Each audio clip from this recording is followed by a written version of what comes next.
रास्ता बताते हैं। कृति, कशिश, ज्योति, अचला, काजल, दिव्या। छोड़ो। हाँ हाँ बिल्कुल ठीक है। क्या ही होगा, बिल्कुल ठीक, एकदम खुशम खुश है हम। Good evening Sharmishtha. समझ तो गए ही होंगे आप, है ना? समझ गए होंगे दर्द जो छलक रहा है, समझ तो आ ही गया होगा आप लोग को, दिख ही गया होगा इतनी देर में। बहुत बढ़िया, ये बहुत बढ़िया। चलिए, है ना, यूपी वाला देख ही लिया होगा सबने, यूपी पीसीएसजे वाला जो नया आया है सिलेबस, सबने देख लिया? कोई ऐसा भोला बच्चा जो रह गया हो, कोई ऐसा बच्चा कि क्या यूपी रिलेटेड कुछ अपडेट आई है क्या सर? देख लिया सबने? सबने देख लिया ना? देखिए, गुड इवनिंग प्रज्ञा। हाँ, नहीं देखा रचना? अच्छा अच्छा, देख लो बेटा, ग्रुप पे डाला हुआ है, ग्रुप पे देखो, अच्छा लगेगा, बढ़िया लगेगा, मजा आएगा थोड़ा। हाँ तो मेरे पापा को भी यही ऑब्सेशन है, उनको भी यही चाहिए कि लड़का यूपी में ही जज बने। हाँ ये तो है, पापा लोगों का थोड़ा अलग लगाव होता है यूपी को लेकर के, so that's very normal. Good evening Harshit, Kanishka, very good evening, very good evening guys. तो चलिए, देख तो चुके ही होंगे आप लोग जो भी यूपी ने अभी बम फोड़ा है। पता है आप स्टूडेंट्स का एक रिएक्शन जो आ रहा है, झटका लगा, that's very obvious. Good evening Aarohi. Students का पता है अभी एक रिएक्शन आ रहा है कि तुम एक काम करो, तुम सिलेबस डबल कर दो, लेकिन जो अगली नोटिफिकेशन दे रहा है ना, कम से कम उसमें वैकेंसी तो अनाउंस करो भाई। जो करना है करो, ठीक, जो भी करना है करो, लेकिन कम से कम वैकेंसी अनाउंस कर दो भाई। क्या करते जा रहे हैं भैया? फेरे ही लगवाते जाओगे कि थोड़ा शादी संपन्न भी करोगे? घुमाते ही जा रहे हो, घुमाते ही जा रहे हो, घुमाते ही जा रहे हो। हाँ नहीं तो भाई सीधी सी बात है ना, सिलेबस आपने, आपको लैंग्वेज का सब्जेक्ट अलग करना था, आपने कर दिया, चलो ठीक है। आपको और भी बीच बीच में सुर्रियां छोड़नी थी, आपने वो भी छोड़ दी, ठीक है। अब आपने सिलेबस बड़ा करना है, आप सिलेबस भी बड़ा कर दो, लेकिन वैकेंसी तो लाओ अंकल। वैकेंसी कब आएगी? ठीक, बस बस मुंह उठा करके सब्जेक्ट ऐड कर दो। एक काम करो, आप एक काम करो, जो बच्चा जुडिशरी एस्पिरेंट है ना, उस जुडिशरी एस्पिरेंट को बोलो कि भाई देख, तू आराम से, है ना, तू आराम से 2 साल ले, 2-2.5 साल ले, हम तो 2 से 2.5 साल के अंतराल में वैकेंसी निकालेंगे, तुझे ऐसे ऐसे प्रिपेयर करना है, ठीक। बस बस ये बोल देना अगर बच्चे को, तो भी बच्चा कम से कम संतुष्टि में रहे कि हाँ भैया 2.5 साल में आएगी, एक बार आएगी, डबल सिलेबस के साथ आएगी, लेकिन आएगी, कम से कम क्लैरिटी होगी। यहाँ तो कुछ क्लैरिटी नहीं बन पा रही, तो क्या करें यार, that's the problem over here, ठीक। गुड इवनिंग दिव्या, गीतिका, गुड इवनिंग, ठीक। हाँ जो होगा सबके लिए इक्वल होगा सर। 300-350 में भी नेक्स्ट वीक तक वैकेंसी भी आ जाएगी। तान्या, ए तान्या बेटा, तो डिस्चार्ज हो गई? खबर पक्की है क्या जाना तान्या? 300-350? हाँ वही, हॉस्पिटल में कोई बगल में एमएलए भी बैठा है क्या? 3-3.5 पक्का? तू ही बता, मेरे पास अभी कोई अपडेट नहीं है, ईमानदारी से बोल रहा हूँ। अरे हाँ डीजेस में भी ऐसी हुआ था, जब इतना सिलेबस चेंज कर रहे हो तो आपको वैकेंसी अनाउंस तो करना ही चाहिए। खबर पक्की भाइयों, यार खबर पक्की है। If she is saying it कि 300-350 है। कृति बोल रही तान्या है डीएम यू, आज बेचारी तान्या का डीएम भर जाएगा। She'll be like, ठीक है, today Shubham sir, I'm busy. I'm going to answer all the direct messages that I get. अब सब लोग पूछेंगे तान्या को कि बहन कहाँ से पता चला है, कहाँ से खबर लगी, कहाँ से भनक लगी है, तुम बस बता दो, ठीक। Sir I feel like leaving the class. Anxiety shoot up कर गई। तान्या, तान्या हॉस्पिटल में बैठे बैठे लोगों का ऐसे बीपी बढ़ा दे रही है ना, 10 से 15 दिन में सर वैकेंसी आ गई। बहुत बढ़िया, गजब बेटा तान्या, वाह वाह, suddenly all eyes are at you, very good. कोई बात नहीं समीक्षा, से क्या फर्क पड़ रहा है, सब हॉस्पिटलाइज कर रहे हैं। आज मॉर्निंग में ही घर आ गई, चलो ये बहुत बढ़िया। तान्या घर आई, तान्या ने कहा कि चलो बाकी लोगों को भेजते हैं। ठीक है चलो, मैं तो डिस्चार्ज हो गई, बाकी लोगों को एडमिट करवाने की बारी आ चुकी है। नाइस।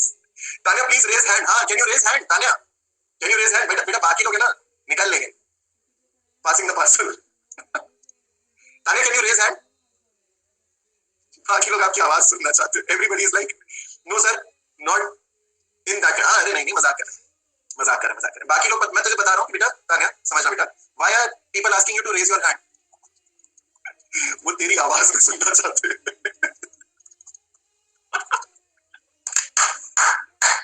वो तेरी आवाज में सुनना चाहते हैं कि 10-15 दिन में वैकेंसी आ जाएगी। देखो, I I have taken that, you seen that movie Munna Bhai MBBS, देखी होगी, उसमें जो कैरेक्टर रहता है इसका, I don't remember the name of the doctor, जो अपना बमन ईरानी का कैरेक्टर रहता है ना, वो लाफ्टर थेरेपी करता है।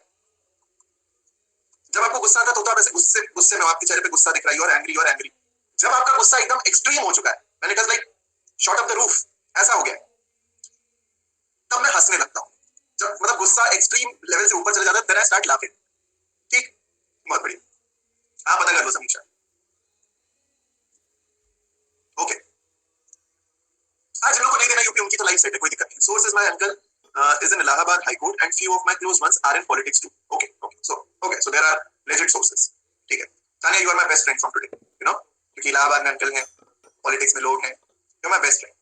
ठीक. मैं यहाँ से राखी भिजवाता हूँ, तू बांध लेना. हाँ, वेरी गुड. कृति लिख रही माइन ऑल्सो. तान्या हेलो. चलो, now let's start.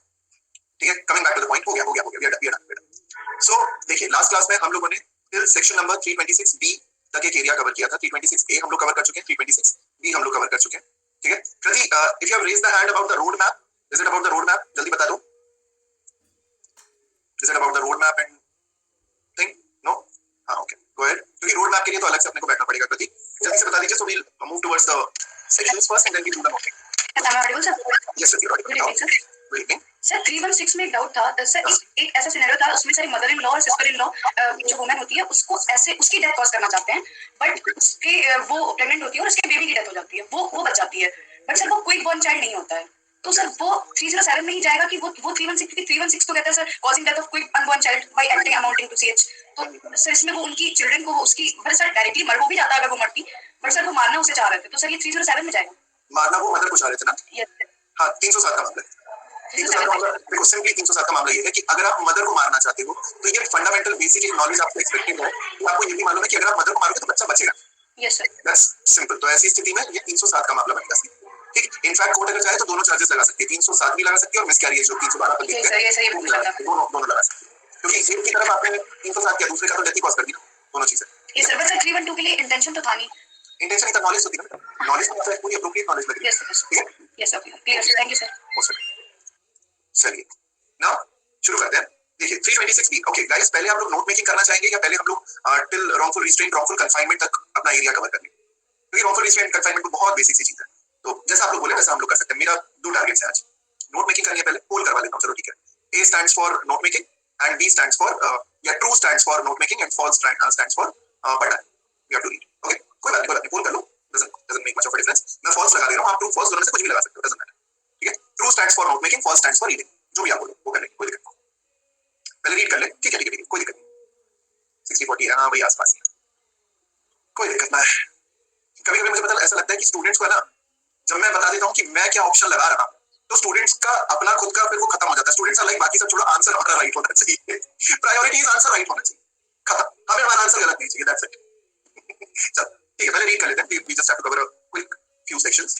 Let's have a read at it. Section 327 first. Okay, देखते हैं. Voluntarily causing hurt to extort property or to constrain to an illegal act. Now जो 327, 328, 329, 330 को हटा दें. 327, 28, 29 ये तीनों सेक्शंस एग्रीवेटेड फॉर्म्स हैं. They all are aggravated forms. तो इनका सिर्फ आपको ध्यान रखने की जरूरत है कि ये aggravated forms क्या है. You don't need to get into the details of them. You don't need to read the sections or remember the sections word by word. Such a quick skimming and scamming is more than sufficient. Okay. So अपन फटाफट इसको read करते हैं. There's nothing in it. Voluntarily causing hurt to extort property or to constrain to an illegal act. So whoever voluntarily causes for the purpose of extorting from the sufferer or from any person interested in the sufferer any property or valuable security or of constraining the sufferer or any person interested in such sufferer to do anything which is illegal. ठीक है. Or which may facilitate the commission of an offence shall be punished with the imprisonment of either description which may extend to 10 years and shall also be liable to fine. That's the rule. Pretty straightforward. सीधा सा है कि अगर किसी व्यक्ति से आपको कुछ एक्सटॉर्शन करना है, कुछ पैसे निकालना है, इसके लिए अगर आप उसको हर्ट करते हो या उसके किसी फैमिली मेंबर को हर्ट करते हो, ठीक, तो ऐसी स्थिति में या कोई इलीगल काम आपको करवाना है, ऐसी स्थिति में ये सब कुछ कहाँ आएगा? एक्सटॉर्शन की कैटेगरी में आएगा. That will be voluntarily causing hurt to extort property or to constrain to an illegal act. I'll give you a small little example. एक मूवी आई थी jolly LLB 2. Jolly LLB 2 movie में एक scene था जहाँ पे अक्षय कुमार को सीतापुर की चॉकलेट बोलते हैं या पता नहीं क्या बोलते हैं. अक्षय कुमार पे एक अटैक होता है. मार्केट में जाता है ये अपनी वाइफ के साथ. ठीक. एंड वहां पे इस पे अटैक किया जाता है. अब मान लीजिए कि अक्षय कुमार पे वो अटैक किसी फाइल के लिए किया जा रहा है. ठीक. अक्षय कुमार पे अटैक किसी फाइल के लिए, किसी जरूरी दस्तावेज डॉक्यूमेंट के लिए अगर किया जा रहा है, just in order to make Akshay Kumar compel him to deliver that property. ठीक. तो that will fall in the category of 327. क्यों आप ऐसा कर रहे हो? आप उस पे अटैक क्यों कर रहे हो? ताकि वो आपको कोई प्रॉपर्टी डिलीवर करे, या उसके बच्चे को आप अटैक कर रहे हो, या उसकी वाइफ को आप अटैक कर रहे हो, just so that they will deliver a property to you. Good evening Devanshi. So that will fall in the category of 327. आगे देखते हैं. 328 causing hurt by means of poison etc with intent to commit an offense. So whoever administers or to or causes to be taken by any person any poison or any stupefying, intoxicating or unwholesome drug or other thing with intent to cause hurt to such person or with intent to commit or to facilitate the commission of an offense or knowing it to be likely that he will thereby cause hurt shall be punished with imprisonment of either description for a term. एक और movie आई थी. अब यहाँ पे मैं movies के example सीधे straight forward इसलिए दे रहा हूँ क्योंकि there is no, I mean there's no connectivity between the sections, ये सीधे सीधे blank single sections है. एक मूवी आई थी by the name of एक और एक 11, ठीक है, एक और एक 11. इसमें दो कैरेक्टर्स थे, एक का नाम था तारा. वह मूवी देखना जरूरी है, मूवी देखना जरूरी है. एक का नाम था तारा, दूसरे का नाम था सितारा.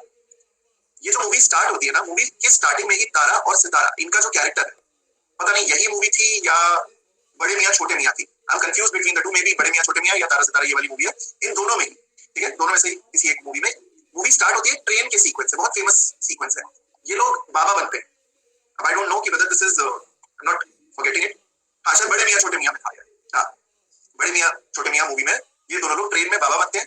ट्रेन में ही एक तरीके का वो करते हैं, ठीक है, जो भी करते हैं, एक प्रोसेशन करते हैं, हवन करते हैं, जिससे पूरा जो धुआं रहता है, उस धुएं से उस पूरे के पूरे जो पूरा कंपार्टमेंट रहता है, उस कंपार्टमेंट में सभी लोग क्या होते हैं, बेहोश हो जाते हैं. सभी लोग बेहोश हो जाते हैं. याद आया, बेहोश हो जाते हैं. और ये लोग ठग रहते हैं, तो ये लोग भाई पैसा वैसा चुरा करके फिर भाग जाते हैं. This is 328 for you. causing hurt by poison or any other kind of drug in order to facilitate any crime. फिर हेरा फेरी में भी यही सिनेरियो है. जब बड़े राजपाल यादव और उसके जो दो छोटे मोटे गुंडे रहते हैं, वो पारसी बाबा के घर में जाते हैं बंदूक चुराने के लिए. याद आया होगा आपको, बंदूक चुराने के लिए एंटर होते हैं. उसके बाद उसको क्लोरोफॉर्म से मारते हैं ताकि ये बेहोश हो जाए. ठीक, तो ये क्लोरोफॉर्म से मारना, उस व्यक्ति को बेहोश करना, ये भी उसी कैटेगरी में आ जाएगा. ठीक, आगे बढ़ते हैं सेक्शन 329 की तरफ. Voluntarily causing grievous hurt to extort property or to constrain to an illegal act, same rule है. अब यहाँ पे वही चीज है, हर्ट ही है, लेकिन हर्ट का नेचर क्या है, ग्रीवस हर्ट. बस, it's just the same, everything is same. वहां पे वो हर्ट था, यहाँ पे grievous hurt. 327, 329 same rule applicable हो रहा है. दैट इज इट, सेम ही चीज है, बस यहाँ पे ग्रीवस हर्ट कॉज किया जा रहा है. ओके, तो आपको 329 की डिटेल्स में भी जाने की जरूरत नहीं है. फिर चलते हैं सेक्शन नंबर 330 की तरफ. Now this is an important section. Okay, 330 की जब आप बात करते हैं, voluntary causing hurt to extort confession और टू कंपेल रिस्टोरेशन. ठीक, हर्ट आएगा 303 में और ग्रीवस हर्ट आएगा 331 में. Both of these sections are important from prelims point of view. Prelims point of view से ये दोनों की सेक्शंस आप लोगों के इंपॉर्टेंट है. ठीक, अच्छा, ये दोनों सेक्शंस इसलिए इंपॉर्टेंट हो जाते हैं क्योंकि यहाँ से कई बार सवाल पूछे जाते हैं. ठीक है, 330 और 331 नहीं, 329 से उतना पूछे जाने के चांसेस नहीं है. कभी कभी हल्का फुल्का 329 से भी बनता है, लेकिन 330 is the prime provision of prime importance, क्योंकि 330 इज दैट सेक्शन जो कि एक्सटॉर्शन फॉर कन्फेशन से डील करता है. एक्सटॉर्शन फॉर कन्फेशन से, प्लस जब हम लोग बात करते हैं थर्ड डिग्री की या उस तरह की कन्फेशन की, तो उसको 331 में कंसिडर किया जाता है. होता है ना, कई बार किसी व्यक्ति से कन्फेशन करवाने के लिए, जबरदस्ती कन्फेशन करवाने के लिए किसी व्यक्ति को पीटा जाता है पुलिस के द्वारा. You must have seen in the movies कि पुलिस किसी व्यक्ति को मार रही है, पीट रही है, मारपीट कर रही है उसके साथ, ताकि वो व्यक्ति कन्फेशन कर ले. That is section 330. बहुत पूछा जाने वाला सेक्शन है ये, और इससे रिलेटेड आप लोगों का जो इलस्ट्रेशन है, ये सारी चीजें आप लोगों को पूछी जाती है मोटा मोटा. सीआईडी में जैसे हाँ कह सकते हैं, मारना पीटना वैसे तो गलत ही है, लेकिन हाँ दिखाया बहुत जगह पे जाता है. थर्ड डिग्री कई बार लोगों को समझ में नहीं आता. What is third degree? आपने सुना होगा थर्ड डिग्री टॉर्चर. किसी को मालूम है what is third degree torture? What is the actual explanation? Third degree torture होता क्या है? नहीं, अरे मतलब थर्ड डिग्री टॉर्चर आपने सुना होगा, मालूम है कि what is the definition of third degree torture? So मैंने लिखा बहुत मारना, जो भी मूवी में है. Correct, absolutely correct. ठीक, सर पर लाइट जलाना सुना होगा. देखो, when you understand third degree torture, there is a degree of tortures. अब आपको बताते हैं डिग्री ऑफ टॉर्चर्स होते क्या. आपने कई बार सुना होगा मूवीज वगैरह में कि उसको थर्ड डिग्री टॉर्चर दिया गया, जज साहब इसको बहुत मारा गया, बहुत पीटा गया, इसको थर्ड डिग्री टॉर्चर दिया गया है. चलो उससे अगर अपने को कन्फेशन निकालना है तो हम निकाल के बताते हैं, अभी थर्ड डिग्री देंगे, एकदम हालत खराब हो जाएगी इसकी. देखो, थर्ड डिग्री टॉर्चर में there is a degree of torture. Intensity जो है वो बढ़ती जाती है. सबसे पहले अगर आप प्राइमरी लेवल पे सोचे तो 1 2 3 पर ऊपर जाएंगे. 1 इज बेसिकली मेंटल टॉर्चर. ठीक है, मेंटल टॉर्चर का मतलब क्या होता है? मोस्टली लोगों से बात किया जाता है, उनसे सवाल जवाब किया जाता है, बहुत से उन्हें क्वेश्चंस पुट ऑन किए जाते हैं. ये तरीके का मेंटल टॉर्चर है. हो सकता है अब आप बोलोगे कि भाई मेंटल टॉर्चर कैसे? इन्वेस्टिगेशन तो करेंगे ना, इंटेरोगेशन तो करेंगे नहीं. This is not interrogation. Try to understand that. जब इंटेरोगेट किया जाता है तो किसी व्यक्ति से पूछा जाता है, विटनेस से पूछा जाता है कि ठीक है भैया बताओ क्या हुआ, जस्ट टेल मी कि क्या हुआ था. आपको मालूम है कि उस रात चोरी कैसे हुई? आपको मालूम है कि उस रात मर्डर कैसे हुआ? आपको मालूम है कि उस शाम को दोनों गुटों में जो लड़ाई हुई थी कैसे हुई? This is interrogation. This is normal Q&A, question answer. Number 2, जब किसी व्यक्ति को, किसी अक्यूज को अरेस्ट किया जाता है तो उससे सवाल जवाब किए जाते हैं कि तू था ना उस रात को वहां पे, तू कैमरे में दिख रहा है, ठीक है, मेरे को तेरे दोस्त ने बताया कि तू उस रात को वहां पे गया था जहां पे क्राइम हुआ, जिसके लिए मैंने तेरे को पकड़ा. ठीक है, तू देख सच सच बता दे. तू सच सच बता दे, वरना तेरे को भी मारूंगा, तेरे दोस्त को भी मारूंगा, तेरे घर वालों को भी पीटूंगा. ठीक है, तू सच सच बता. बताता है कि नहीं बता साले?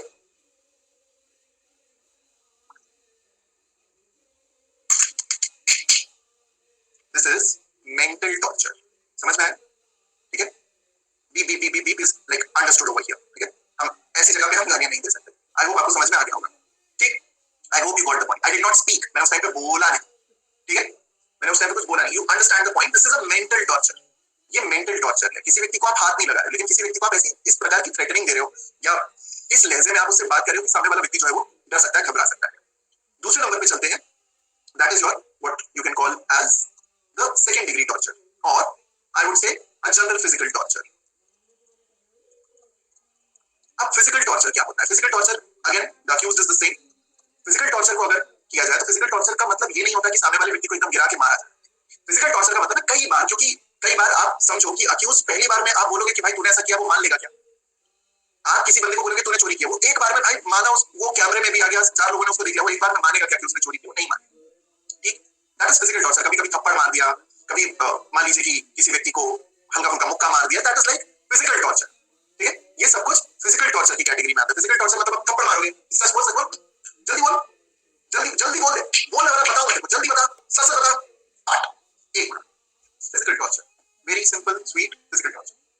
एक मूवी आई थी संजू करके, संजू मूवी आपने देखी होगी, रणबीर कपूर की। उसके ट्रेलर को भी अगर आपने देखा होगा तो भी आपको याद होगा। ठीक है, संजय दत्त से कोई सवाल करा पुलिस वाले को ठीक से जवाब नहीं दिया, एक पट से मारा। This is physical torture. This is like not an extreme one, लेकिन अगर इसके बावजूद, ठीक है, हाँ, यानी गौतम जो करती है बेटा वो 3rd डिग्री पे चला गया। हाँ, जो वैसा टॉर्चर जो कॉज किया जा रहा है, ठीक, वो थोड़ा बहुत जो है वो 3rd डिग्री के एंगल पे जा रहा है। अब आता है इसके बाद 3rd degree torture, extreme physical torture. अब एक्सट्रीम फिजिकल टॉर्चर क्या होगा? Extreme physical torture would include every kind of, like there is no limit to it, मरेगा नहीं बंदा। ठीक है, आप उसको उल्टा लटका करके मारो, आप उसके हाथ पैर बांध करके उसको मारो, आप उसको बर्फ की सिल्ली पे लेटा दो फिर मारो, ठीक, आप उसको ऐसे हाथ पैर पीछे बांध करके मारो, कैसे भी मारो, ठीक, यस, दिस इज, हाँ, हाथ पे रॉड बांध करके मारो, कैसे भी मारो। जय भीम में जो दिखाया है, आपका एक मूवी आई थी, पता नहीं आप लोगों ने देखी है कि नहीं देखी है, it's based on the 9/11 attacks, New York, there's a movie by the name of New York, वो देखना। न्यूयॉर्क में जो जिस लेवल का टॉर्चर दिखाया गया, बस वही मेजर हो गई, न्यूयॉर्क हो गई, ये जितनी भी, ठीक, यस करेक्ट, ठीक, ये सब कुछ है। फिर अब आप उनको बर्फ की सिल्ली पे लेटा दे रहे हो। होता क्या है कि पुलिस वालों के पास अच्छे खासा मोटे मोटे डंडे होते हैं, वो उसको तेल में डुबो के रखते हैं। ठीक है, I tell you how that works. तेल में उसको डुबो के रखा जाता है, फिर उसके बाद उसको साफ किया जाता है, और उसके बाद किसी व्यक्ति को मारा जाता है। तो externally there is no injury, ठीक है, externally there is no injury, आपकी बॉडी पे कोई इंजरी का मार्क नहीं होगा, बट इंजरी जो है आपको इंटरनली बहुत तेज हिट करेगी। तो this makes the 3rd degree torture. उसे तेल में इसीलिए रखते हैं ताकि इंजरी का कोई निशान ना पड़े, कोई मार्क ना पड़े। अंदर चोट है, अंदर चोट है, लेकिन बॉडी पे कोई ऐसे मार्किंग नहीं होती। ठीक, अब भाई यही है, this is what it is. अब अगर नॉर्मल हल्का फुल्का हर्ट किया जा रहा है तो ये आ गया आपका 330, ठीक, 330, और दूसरा is your 331, 331। Okay sir, I message to team TSU to join group but no response yet. एक सेकंड बेटे, let me just check, hold on a second, hold on a second.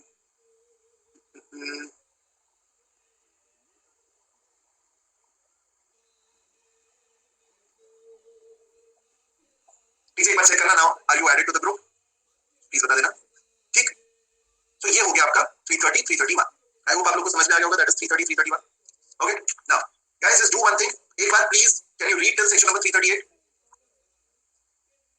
338 तक रीड कर सकते हैं? रेड पढ़ लिया है?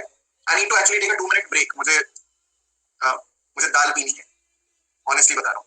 आई have to drink some lentils और दाल और पल्स और व्हाटएवर यू कॉल इट। ठीक, so by that time you can read till section number 338। आप लोग रीड कर सकते हो। हाँ पढ़ लो, बस 2 मिनट लगे, hardly, just a second, okay, muting it.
Sorry पढ़ लिया, जल्दी से बता दो भाई।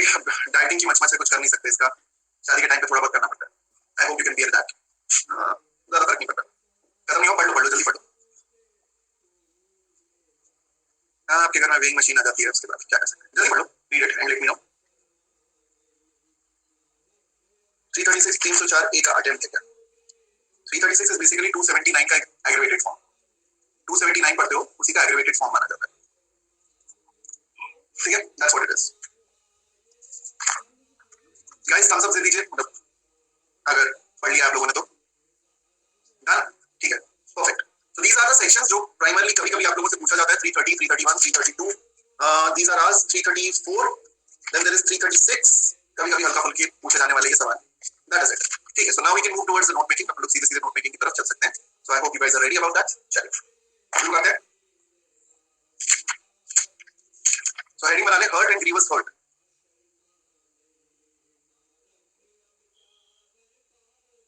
लिख लीजिए hurt and grievous hurt, that has to be your heading।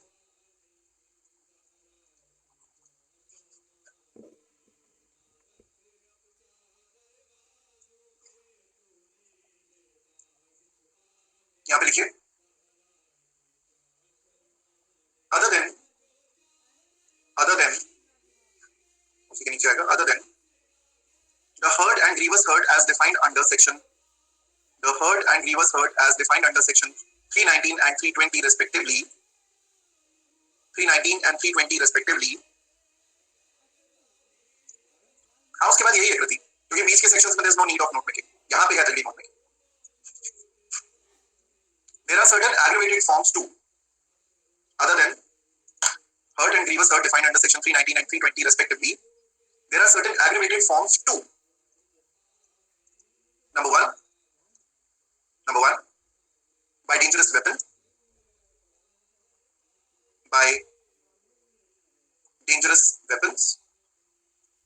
dangerous weapons के कौन से sections हैं, एक बार लिखें जरा यहाँ पे। What are the sections relating to dangerous weapons? 321 में कहाँ है dangerous weapon? 324, 326, very good। There is 324 and 326, perfect, ठीक, correct। 324, 326, okay। Secondly, by dangerous weapon के बाद to extort property or to constrain to do an illegal act। to extort property or to constrain to do an illegal act। ये कौन से sections हैं? Which are these two sections? 327, 329, शाबाश। 327 and 329, correct, perfect। Third, लिख लीजिए by means of poison to commit an offense, by means of poison or drugs, correct कशिश, बढ़िया बेटा। 328, absolutely। Fourth लिख ले to extort confession or to compel restoration of property, to extort confession or restoration of property, correct। 330 and 331। एक और fifth category है last aggravated form की। This is to deter public servant from his duty, to deter public servant from his duty. 32 and 33, correct. 332, 333। उसके बाद sudden and grave provocation है, but वो aggravated form की category में नहीं आता। सडन एंड ग्रेव अपने देखा, बट वो एग्रीवेटेड की फॉर्म, मतलब एग्रीवेटेड फॉर्म की कैटेगरी में उसको नहीं लिया जाता।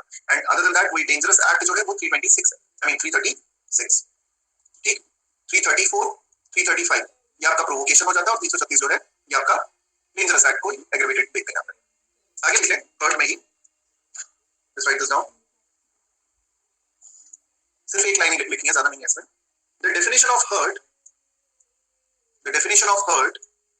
appears to contemplate the causing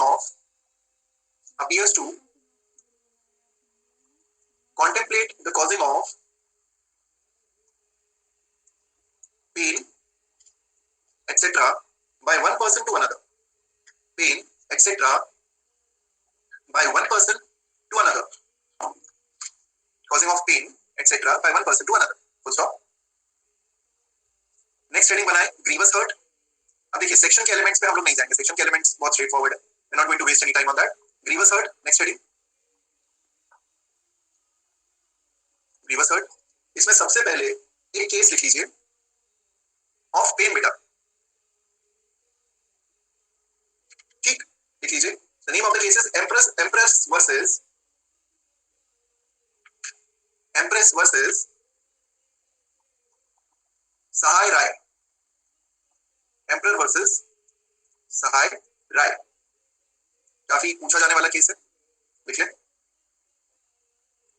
the accused, इसके फैक्ट्स जरूरी है। The accused struck a woman, the accused struck a woman carrying an infant in her arms. The accused struck a woman carrying an infant in her arms violently over her head and shoulders. Violently over her head and shoulders. Full stop. One of the blows fell on the child's head. Okay. The accused struck a woman carrying an infant in her arms, comma, violently over her head and shoulder. Violently over her head and shoulder. Full stop. One of the blows fell on the child's head. One of the blows fell on child's head, causing his death. Causing his death. सुना होगा ये case आपने, बहुत सुना होगा। One of the blows fell on the child's head, causing her या causing his death. Child के against कौन सा ऑफेंस हुआ है? Child के अगेंस्ट कौन सा ऑफेंस हुआ है?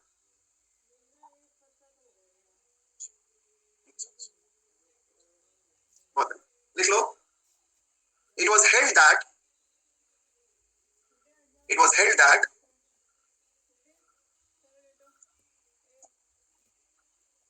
the accused had committed hurt. The accused had committed hurt on the infant under circumstances of. It was held that the accused has committed hurt on the infant under circumstances. On the infant under circumstances of sufficient aggravation. Held that the accused had committed hurt on infant under sufficient aggravation to bring the offense within the definition of grievous hurt. To bring the offense within the definition of grievous hurt.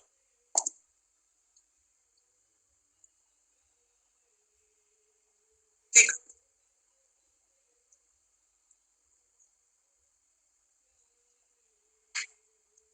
Grievous hurt he shift करेगा यहाँ पे रिद्धि, इसको मैं समझा देता हूँ। देखो हुआ क्या था, ओरिजिनली जो केस के फैक्ट्स हैं उसको समझिएगा। Aggravation to bring the offence within the definition of grievous hurt, to bring the offence within the definition of grievous hurt. ठीक, अब देखो ध्यान से समझिए हुआ क्या था। एक व्यक्ति था ए और बी, इन दोनों के बीच में झगड़ा हो रहा था। ठीक, इन दोनों के बीच में झगड़ा हो रहा था। अब इनके बीच में इनकी लड़ाई को रोकने के लिए बी की जो वाइफ थी वो भी आ गई, इनको छुड़वाने के लिए। ऐसे लड़ाई करने नहीं आई थी, वो छुड़वाने के लिए आई थी।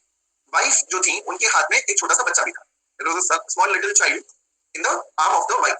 तो वो बीच बचाव करने लगी। एक्चुअल फैक्ट्स ये थे। तो बीच बचाव करने लगी तो भाई इनके बीच में तो ऑलरेडी मतलब हाथापाई हो रही है, इधर से चाटे बरसाए जा रहे हैं, इधर से मुक्के आ रहे हैं, तो ये बीच बचाव चल रहा था। उसी दौरान क्या हुआ, जब वाइफ बीच में आ गई, ठीक, तो ये तो भैया अपने मुक्के बरसा रहे हैं, ठीक है, तो 2-4 मुक्के जो थे वो वाइफ पे भी पड़े, 2-4 पंचेस जो थे वो वाइफ पे भी लैंड किए, और उसी बीच, ठीक है, जो बच्चा था उस पे भी एक पंच लैंड कर गया। ये हुआ था, मतलब एक्चुअल फैक्ट्स ये है। इंटेंशन वाइफ को मारने का था नहीं, originally the intention was not to hit the woman, the intention was to hit the other person. देखो आपने कभी-कभी नोटिस किया होगा, जब दो लोगों के बीच में झगड़ा हो रहा होता है, उनके बीच में अगर कोई बचाने जाता है तो उसको भी दोनों तरफ से लात मुंह से पड़ने की चांसेस है। यस, अरे नॉलेज रुक जाओ बेटा, बच्चा नॉलेज रुक जाओ ना, रुक जाओ। ओके, ऐसे में हुआ क्या, ऐसे में अब देखो आज के पैरालांस में ये केस बहुत पुराना है। This is a case of 1873 का केस, बहुत पुराना केस। ऑब्वियसली अगर आज का पैरालांस देखा जाता है, आज इंटेंशन और नॉलेज को प्रॉपर्ली देखा जा सकता है कंडक्ट के बेसिस पे, तो इसको आप कल्पेबल होमिसाइड में भी ले सकते हैं। लेकिन अभी के टाइम में भी ज्यादातर जगहों पे, ज्यादातर कोर्ट के द्वारा इसी केस को फॉलो किया जाता है और यही माना जाता है कि भाई देखो, बीच बचाव में अगर कोई महिला बच्चे को लेकर घुसी है, ध्यान से समझिएगा, अगर बीच बचाव में आप अपने हाथ में एक बच्चे को लेकर के अगर बीच बचाव करने गए हो, तो you have the sufficient knowledge, you have the sufficient knowledge कि भाई बच्चे को भी hurt हो सकता है. Yes or no? Yes or no? अगर आप वुमेन के कॉन्टेक्स्ट से देखो, महिला की तरफ से देखो, तो आप बच्चे को लेकर के कभी भी अगर बीच बचाव करने जा रहे हो तो स्वाभाविक सी बात है कि आपको इतना ज्ञान तो है कि बच्चे को भी चोट लग सकती है. एंड दो लोग फियर्सली लड़ाई कर रहे हैं यहाँ से, भैया ये कोई शरीफ थोड़ी है, ये भी चाटे मार रहा है, ये भी दूर से चला रहा है, ये भी बराबर से रिप्लाई कर रहा है. तो यही होता है. अब अगर आप बीच बचाव में, ठीक है, बीच बचाव में अगर आप बच्चे को लेके पहुंचे हो, तो जो व्यक्ति पूरी तरीके से आक्रोशित है, ठीक, जो व्यक्ति पूरी तरीके से आक्रोशित है, भड़का हुआ है, वो तो भैया मारने की कोशिश करेगा. आपने नोटिस किया, जो बीच में आता है ना व्यक्ति, उसके ऊपर से कूद करके पीछे वाले को मारना चाहता है. जनरली जब लड़ाई होती है तो मेरी लड़ाई अगर इस व्यक्ति की जगह आपसे हो रही है और ये व्यक्ति बीच में आ गया, तो मैं इसके ऊपर से जाऊंगा और आपको पंच करने की कोशिश करूंगा, आपको मारने की कोशिश करूंगा. This is a very natural thing, this is a very normal thing. ये होता है लड़ाई. अब ऐसे में आप बच्चे को लेकर के बीच में आए, आप नहीं, कोई व्यक्ति जो है वो बच्चे को लेकर के बीच में आ गया. ऐसी स्थिति में मेरा इंटेंशन हर्ट ही कॉज करने का है. My intention is to cause hurt. हाँ, मेरी जो नॉलेज है, अब आप ध्यान से समझिएगा, मेरी जो नॉलेज है उसके बेसिस पे मैं बहुत अगर एग्रेवेटेड जाऊंगा तो मैं क्या कॉज कर सकता हूँ? मेरी जो नॉलेज है उससे मैं बहुत एग्रेवेटेड चला जाऊँ, यस, तो मैं ग्रीवस हर्ट कॉज कर सकता हूँ. एब्सोल्युटली. ठीक भाई, अब नॉर्मल पूरी मुक्केबाजी हाथापाई हो रही तो उसमें यही होता है, ग्रीवस हर्ट होता है. इससे ज्यादा क्या होगा? ठीक, there is neither an intention nor a knowledge to kill somebody. लेकिन अब बच्चा आ गया, बच्चे को लेके आ गया, उस पे पड़ गया, तो भैया ये ट्रांसफर ऑफ मैलिस है. This is the rule of transfer of malice. Exactly 301 को अपन अप्लाई नहीं करते हैं, कृति 301 को एग्जैक्टली अप्लाई नहीं किया जाता क्योंकि वो डेथ के इंटेंशन या नॉलेज का होना चाहिए. बट हाँ, transfer of malice, malice is a rule. आप एक एक्स पर्सन को किडनैप करने जाओ और वाई पर्सन को किडनैप करके आ जाओ. ऐसा भी मूवीज वगैरह में देखा होगा ना आपने कि भाई किडनैपर जो थे वो एक्स को किडनैप करने गए, वाई को किडनैप करके आ गए. Is this transfer of malice or not? क्या इसको हम ट्रांसफर ऑफ मैलिस कह सकते हैं? Can we call it as a transfer of malice? Yes or no? Yes, transfer of malice बोल सकते हैं ना इसको. बस एग्जैक्टली वही रूल है. It's the same rule. Okay, same rule applicable. तो ट्रांसफर ऑफ मैलिस है. ग्रीवस हर्ट वाइफ को पड़ता, बी को पड़ता, उसकी जगह बच्चे को चला गया. That's it. ओके सर, पर चाइल्ड की डेथ हो गई ना यार भाई, वही है ग्रीवस हर्ट एक्सीडेंट. बच्चे की जिम्मेदारी, बच्चे की डेथ की जिम्मेदारी नहीं है, सिर्फ ग्रीवस हर्ट की जिम्मेदारी. That's the point of it. क्योंकि यहाँ गलतियां दोनों तरफ से. पहला ए जिसने पंच किया, दूसरी बी की वाइफ जो बच्चे को लेकर के बीच में आई. समझ रहे हो? That is the point. Child, हाँ वो शुभांगी, वो सुनने में देखने में ऐसा लगता है कि यार this is unfair, this is very unfair, लेकिन what to do about it, ऐसे ही चलता है. ठीक, बच्चे के साथ डेफिनेटली गलत हुआ, लेकिन मां लेके जा रही है, खुद ही ले जा रही है उसको. What will you do about it? पूरी गलती ना आप एक ही बोल सकते हो, पूरी गलती ना आप वाइफ की बोल सकते हो. बच्चे की तो there is no mistake on the part of child, but एक ही लायबिलिटी ग्रीवस हर्ट की रहेगी. ठीक, चलिए आगे लिख लें. There is another case. Without intention, with knowledge of likeliness to cause death. That is 304 part 2, Utkarsh. Without intention, with knowledge that the act is likely to cause death. अब मैं हाथापाई कर रहा हूँ, चाटे मार रहा हूँ, घूसे मार रहा हूँ. There is no knowledge of causing death, even a likelihood of causing death. एक बात बताओ, आपके किसी दोस्त से लड़ाई हुई, चलो दुश्मन से ही लड़ाई. ऐसा होता था स्कूल में, लोग लेट लेट के एक दूसरे को मार रहे हैं, ठीक है, लोट जा रहे हैं, कभी आप सामने वाले की छाती के ऊपर, सामने वाला आपकी छाती के ऊपर मारे जा रहे हैं एक दूसरे को, ठीक है, चल रही है कुश्ती. ऐसे में भी क्या आप ये कह सकते हो कि there is a knowledge that death will be caused? Can you say this? जब स्कूल की लड़ाई होती है, नहीं कह सकते आप. You cannot say that. Court assume ही नहीं करेगा, कोर्ट मानेगा ही. That's the point of it. So यही रूल यहाँ पे एप्लीकेबल है. Okay. नेक्स्ट एक केस लिख लीजिए. R versus Chaturnath. R versus Chaturnath का केस है 1919 का. ये भी काफी पुराना केस है. To cause grievous hurt. To cause grievous hurt. It is not necessary to cause grievous hurt. It is not necessary that any weapon of offense must be used. That any weapon of offense must be used. Full stop. Even without any weapon, even without any weapon, an injury of the nature, even without any weapon, an injury of the nature mentioned in section 320 can be caused. Mentioned under section 320 can be caused.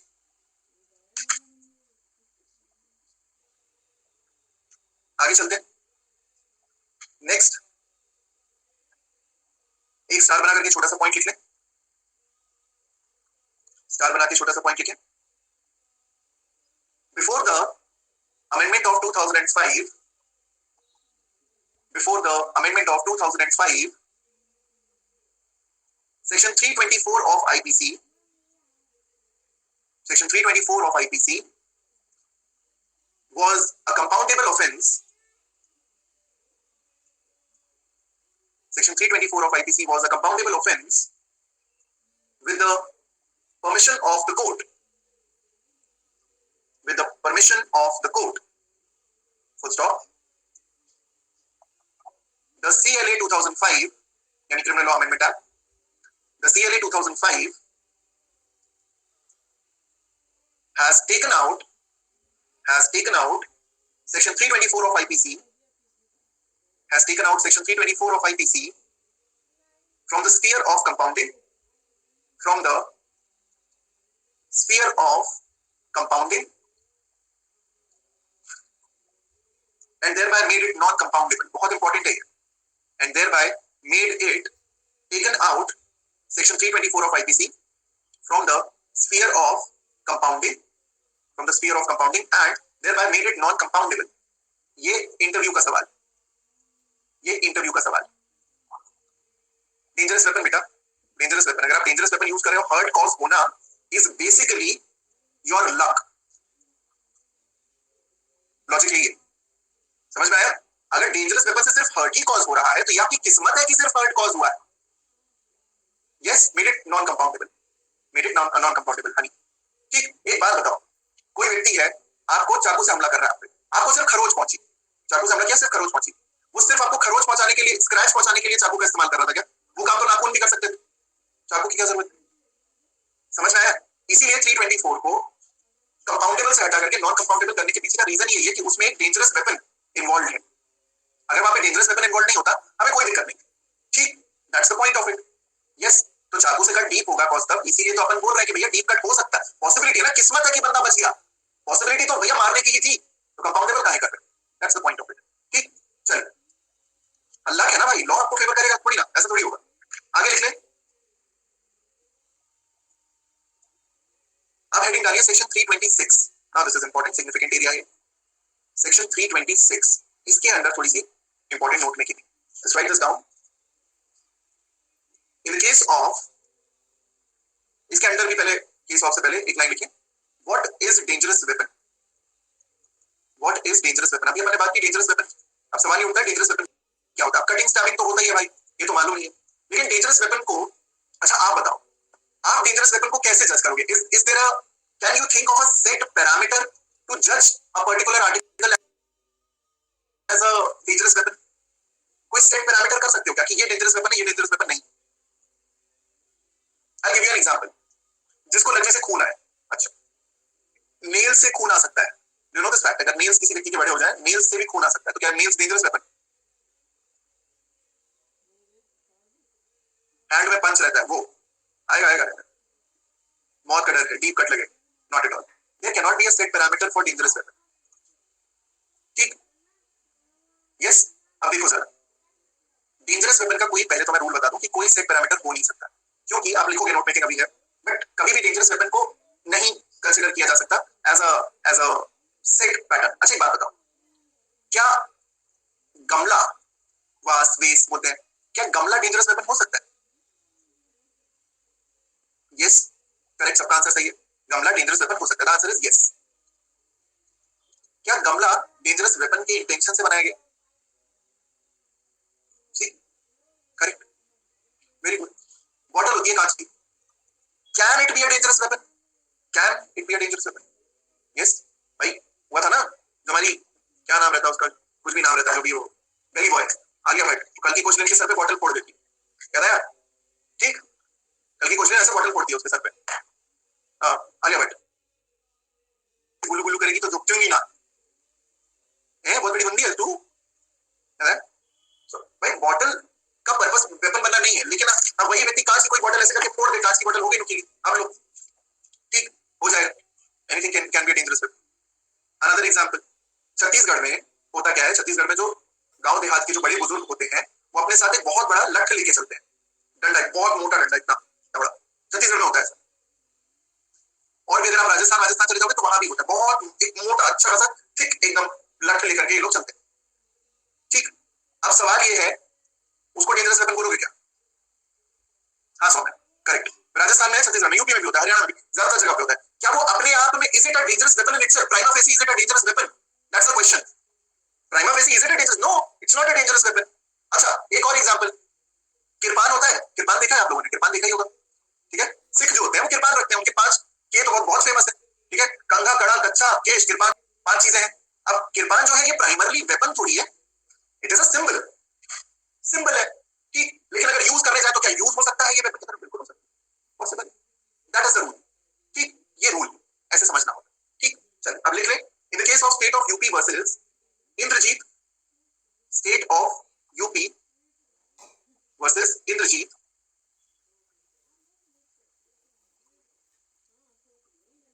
एके या also known as आलियास, कई लोग at the rate भी लिखते हैं, कुछ भी बोल सकते हो आप, ठीक है। At the rate सुखाता,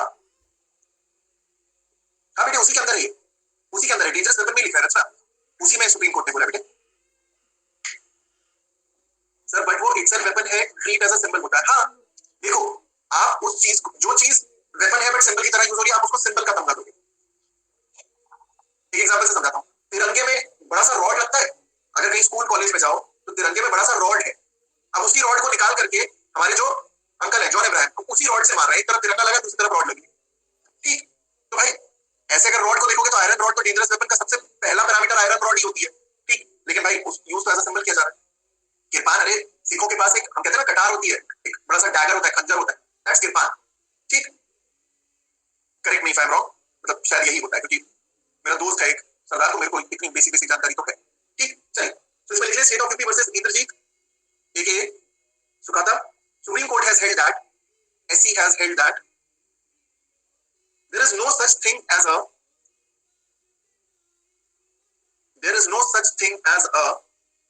regular or earmarked weapon, regular or earmarked weapon for committing murder,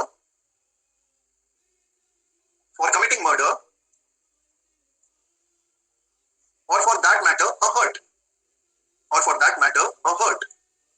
earmark मतलब एकदम स्पेसिफिकली earmark मतलब निशान लगा देना कि ये वेपन, दैट्स earmark, ठीक है।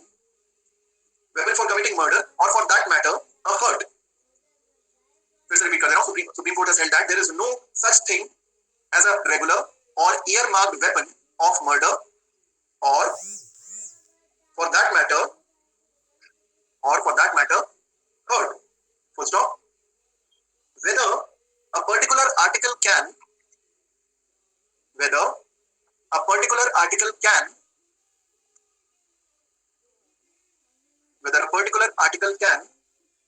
per se cause any serious wound, per se मतलब अपने आप से, स्वतः खुद से, per se cause any serious wound or grievous hurt or injury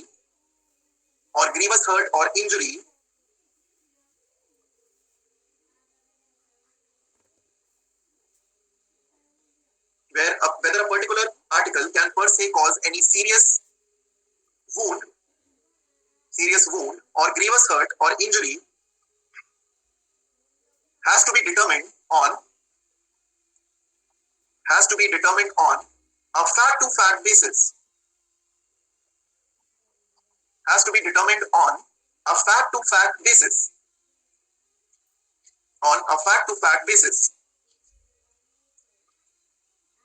full stop. It was held in the case of Prabhu versus, next line में आइएगा, it was held in the case of Prabhu versus state of MP, 2019 का case है ये, 2009 का, sorry not 19, 2009 का case है। The facts involved in a particular case, it was held that the facts involved in a particular case depending upon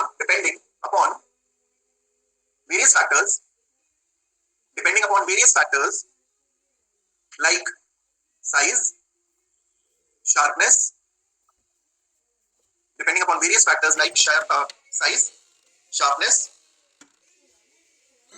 etc. would throw light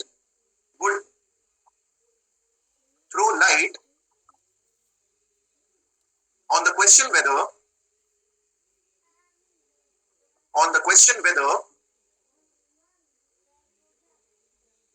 the weapon was a dangerous or deadly weapon or not. Size, sharpness, etc. would throw light on the question whether the weapon was a dangerous or deadly weapon or not. Next line. अब यहाँ पे जो इस case में चीजें आप लिखोगे इसको अंडरलाइन भी कर लेना, ठीक है? In the case of Mathai versus State of Kerala, in the case of Mathai versus State of Kerala, 2005 का है ये. In the case of Mathai versus State of Kerala, sorry guys, light चली गई है तो शायद वो आवाज आए आप लोगों को. Just hold on a second.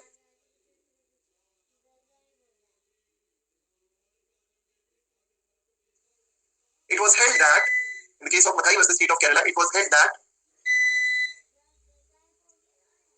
a stone per se dash B called as a dangerous weapon. Dash B called as a dangerous weapon. Can be called as a dangerous weapon, cannot be called as a dangerous weapon. That was the question. Yes, absolutely correct. Cannot be called as a dangerous weapon. Cannot be called as a dangerous weapon. ठीक, ये लोग मैं बीच बीच में fill in the blanks वाले angle से आप लोग को चीजें लिखवाता हूँ ना, ये इसलिए लिखवाता हूँ ताकि आपके दिमाग में एग्जाम टाइम में ये फिट रहे. तो जब आप मेंस का आंसर लिखोगे तो ये चीज आप जरूर इंक्लूड करोगे क्योंकि आपने खुद फिल इन द ब्लैंक किया. ठीक, सो स्टोन पर से can not be called as a dangerous weapon. भाई स्वाभाविक सी चीज है, कैसा स्टोन था, कितना साइज था, वेदर चोट पहुंचाने लायक था कि नहीं था, कितनी दूरी से फेंका गया था, कितनी ऊंचाई से गिराया गया था, शार्प था या ब्लंट था, भारी था, हल्का था, छोटा था, बड़ा था. ये सारे फैक्ट्स मैटर करते हैं ये डिसाइड करने के लिए कि क्या एक पत्थर जो है वो डेंजरस वेपन हो सकता है या नहीं हो सकता. ठीक, और जनरली फिर कोर्ट्स के द्वारा उस पर्टिकुलर वेपन को मंगवाया भी जाता है. जहां तक पॉसिबल हो प्रोसिक्यूशन को अपने सेट ऑफ एविडेंसेस में उस वेपन को भी प्रोड्यूस करना जरूरी होता है. ठीक, सो रिमेंबर दिस पॉइंट. आगे चलते हैं. नेक्स्ट लिख लें. क्वेश्चन बनाइएगा, whether the cases under section 326 are compoundable. Are they compoundable? Whether the offense under section 326 are compoundable. What is the answer to this question? No, simple, correct. Yes, Bhumika Riddhi, correct. Ani, yes. Kashish Chalu, बढ़िया.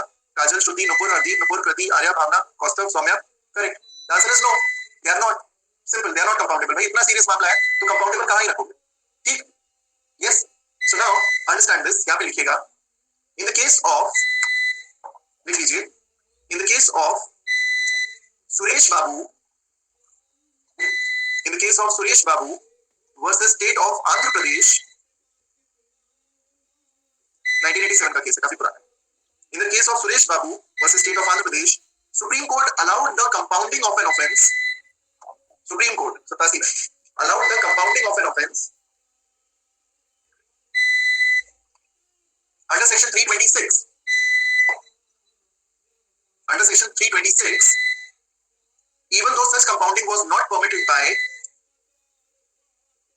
even though in this case Supreme Court allowed the compounding of an offence under section 326, even though such compounding was not permitted by section dash of CRPC, was not permitted by section dash of CRPC. Very good, very good. Section 320 of CRPC. शाबाश, perfect, very good. ठीक हो गया, टेंटे को. ठीक, full stop. अरे कुछ कर दिया होगा उन्होंने, बावले लोग. सुप्रीम कोर्ट भी कभी कभी ना थोड़ा सा ऐसे हिल जाती है. यस, चलो लिख लें. Full stop. However, in the case of Surendra Nath Mohanty, अलग केस है, अलग लाइन में लिखो इसको. नेक्स्ट लाइन में. हाँ. However, in the case of Surendra Nath Mohanty versus State of Orissa,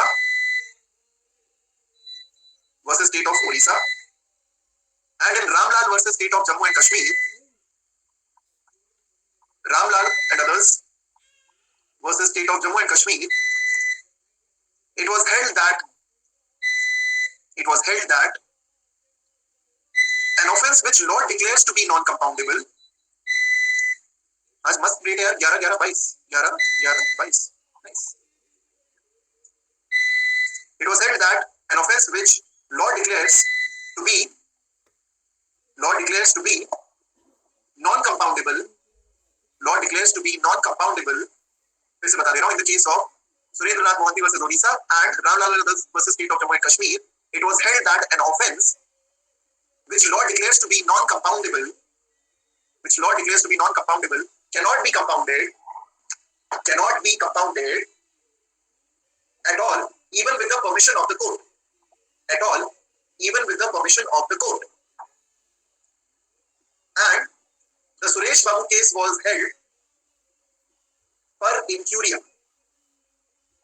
And the Suresh Babu, even with the permission of the court, and the Suresh Babu case was held to be per incurium.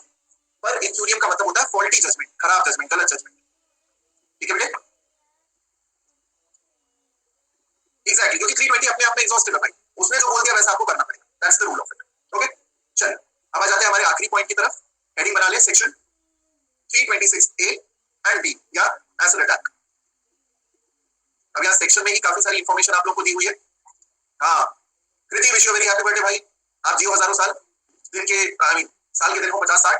ठीक, क्योंकि बेटा समझना ऐसा मतलब हो नहीं पाता है. ठीक, मैं सबको यही बोलता हूँ कि आप जियो हजारों साल के दिन हो 50-60. बस इतना बहुत है. अन्य फालतू जीने का कोई मतलब नहीं है. कृति कितने साल का होगा बेटा?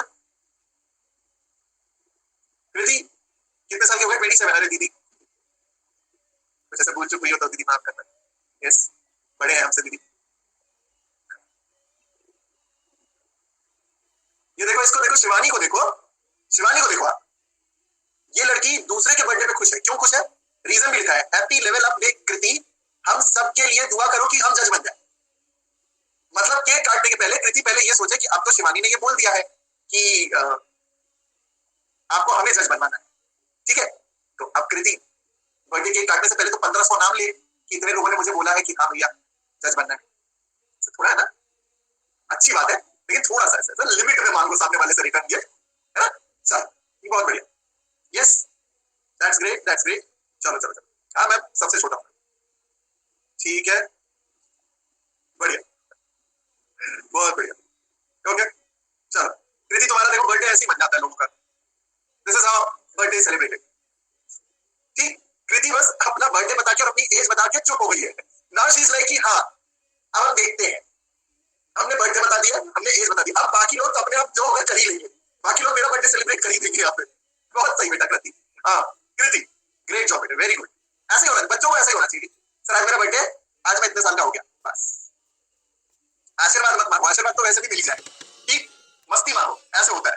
ठीक, ओके, आगे बढ़ते हैं. Now let's talk. ठीक है, सब लोग पार्टी मूड से बाहर आ जाओ. नोट मेकिंग करनी है, पहले उसको कर ले, उस पर फोकस कर. सो देखिए, एसिड अटैक इसमें लिख लीजिए. In the case of Lakshmi versus Union of India,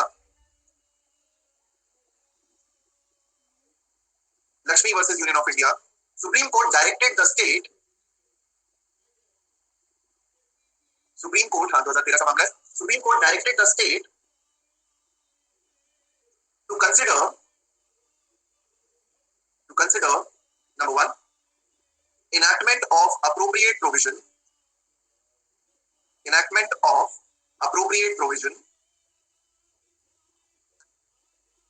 for effective regulation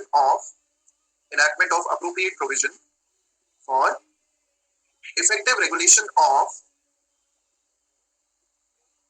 sale of acid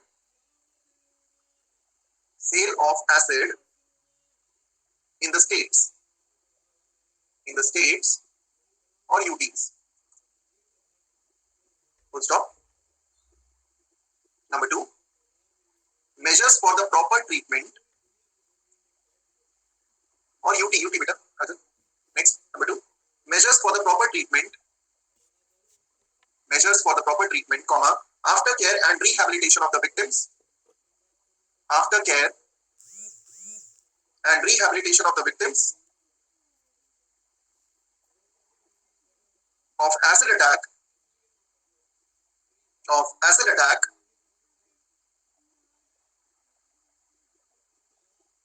and needs of acid attack victim. And correct Krati, and needs of acid attack victim. 357C, CRPC 166B of IPC, correct. Needs of acid attack victim. Number 3,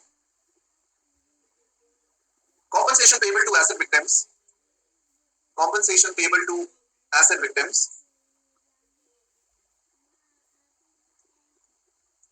by creation of separate funds, by creation of separate funds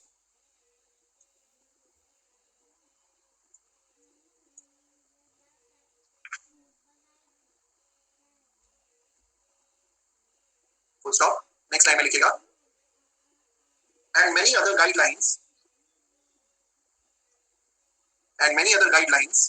were laid down, many other guidelines were laid down for the buyers and sellers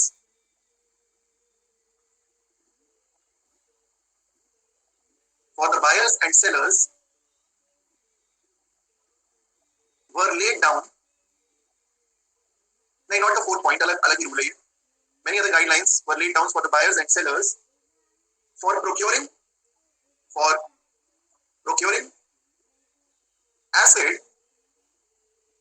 acid for procuring acid, laid down many guidelines for the buyers and sellers for procuring acid for educational, medical, scientific and other such usages.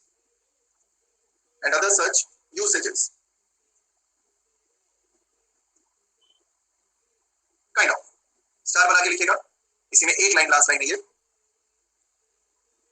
A person shall be accountable for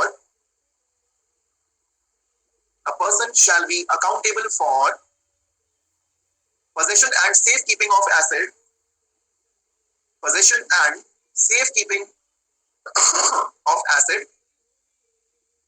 in their premises.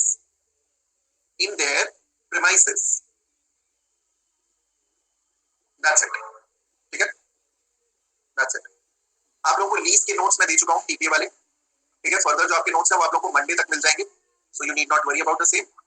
कल की class में आप लोगों को एक चीज का ध्यान रखना है, read till section number 354D. I guess 339 पे है हम लोग, 339 340. आप लोगों को 354D तक पढ़ के आना है.